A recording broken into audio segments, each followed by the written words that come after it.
Angkatan Roket PKC menghadapi rumor demoralisasi. Lebih dari setengah perwira junior mencari perubahan karir. Di tengah rumor mengejutkan yang beredar tentang kekuatan rudal PKC, mantan Kolonel Angkatan Laut China, Yao Qing, telah mengungkapkan bahwa kekuatan roket PKC dan seluruh pangkalan industri pertahanan menghadapi pengawasan. Karena moral korupsi yang meluas di dalam Angkatan Roket telah memburuk. Lebih dari 50% perwira junior di Angkatan Roket telah mengajukan laporan mencari transisi karir, yang menandakan terjadinya penurunan moral, selain beberapa proyektil roket yang diisi dengan air serta penutup silo rudal dan fasilitas peluncuran rudal strategis yang telah rusak. Secara mengejutkan kebocoran informasi rahasia masih ada dan laporan inspeksi itu sendiri diperoleh oleh Amerika Serikat. Yao Qing mengatakan bahwa dia telah memverifikasi dua masalah ini dengan kontaknya di China, dan menemukan bahwa semua skandal ini ada, yang kemudian memicu Xi Jinping untuk melakukan pembersihan di militernya. Namun komentator independen Ken Quinn mengatakan bahwa korupsi di dalam militer PKC melampaui isu-isu tersebut. Hampir setiap departemen dan bidang terlibat dalam korupsi, dan promosi pangkat perwira militer seringkali memerlukan investasi finansial yang besar, kecuali jika memiliki koneksi yang berpengaruh. Bagi individu yang tidak memiliki koneksi, kemajuan karir seringkali memerlukan pembelian promosi dengan uang. Budaya korupsi yang ada termasuk pengeluaran yang berlebihan untuk minuman keras dan hiburan. Hal itu merupakan hal yang lazim di kalangan militer.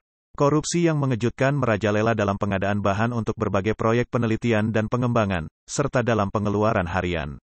Misalnya dalam kasus reklamasi lahan dan pembangunan pulau di Laut Cina Selatan beberapa tahun yang lalu. Terdapat kesenjangan yang cukup besar antara anggaran awal dan pengeluaran aktual, dengan setidaknya puluhan miliar yuan disalurkan ke kantong-kantong pribadi. Ken mengatakan bahwa upaya Xi Jinping untuk membersihkan para pemimpin militer yang korup mungkin memiliki efek jera, namun hasilnya akan terbatas, karena siapapun yang berkuasa, mereka cenderung mengulangi kesalahan yang sama. Khususnya di kalangan militer, konsep kesetiaan didasarkan pada kepentingan pribadi, dan tanpa adanya keuntungan pribadi, maka tidak akan ada kesetiaan. Xi Jinping tidak memahami militer yang ada dalam penyergapan di semua sisi.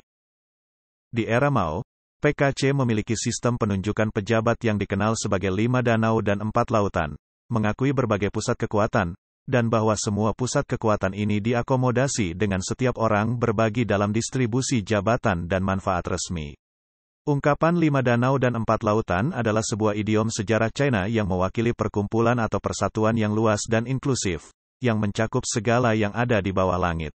Namun di bawah pembersihan terus-menerus oleh Xi Jinping, hampir semua pusat kekuasaan ini telah dibongkar, sehingga mungkin saja dia menciptakan musuh di mana-mana. Para pengamat percaya bahwa militer sendiri adalah kelompok kepentingan yang konservatif dan tertutup dengan pandangan unik tentang kehormatan dan kesetiaan. Menghargai pencapaian pusat kekuasaan, karisma dan hubungan yang membimbing reformasi militer dianggap sebagai reformasi yang paling menantang di antara semua reformasi. Dan bahkan surat kabar militer Partai Komunis China secara tidak langsung memperingatkan bahwa reformasi militer yang mendalam dapat menyebabkan kekacauan. Yao Qing menekankan bahwa militer China secara alami terstruktur seperti ini. Namun pemimpin partai saat ini, yaitu Xi Jinping telah menyebabkan kekacauan, karena dia mengambil sikap ingin berperang tanpa memahami militer.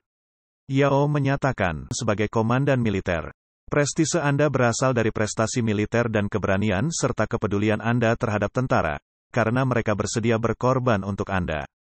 Xi Jinping sekarang memperlakukan militer sebagai musuh dan dengan cepat menangkap orang-orang di dalam. Yao mengatakan bahwa dia sangat bodoh. Xi Jinping telah menunjuk 2 perwira staf Angkatan Laut, satu sebagai komandan pasukan roket dan yang lainnya sebagai Menteri Pertahanan Nasional, sebuah langkah yang belum pernah terjadi sebelumnya dalam sejarah. Yao Qing menjelaskan bahwa jika seseorang menjadi komandan divisi, langkah selanjutnya adalah promosi menjadi komandan inti. Tapi dalam situasi saat ini di China, tidak ada harapan untuk kemajuan lebih lanjut.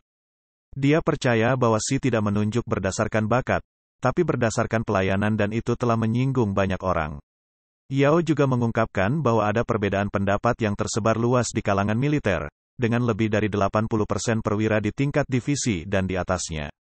Yao meramalkan bahwa Xi tidak akan bertahan selama 3 tahun mengingat situasi saat ini di mana dia dikepung dari semua sisi. Semua orang telah mengepungnya dan bersiap untuk menyingkirkannya.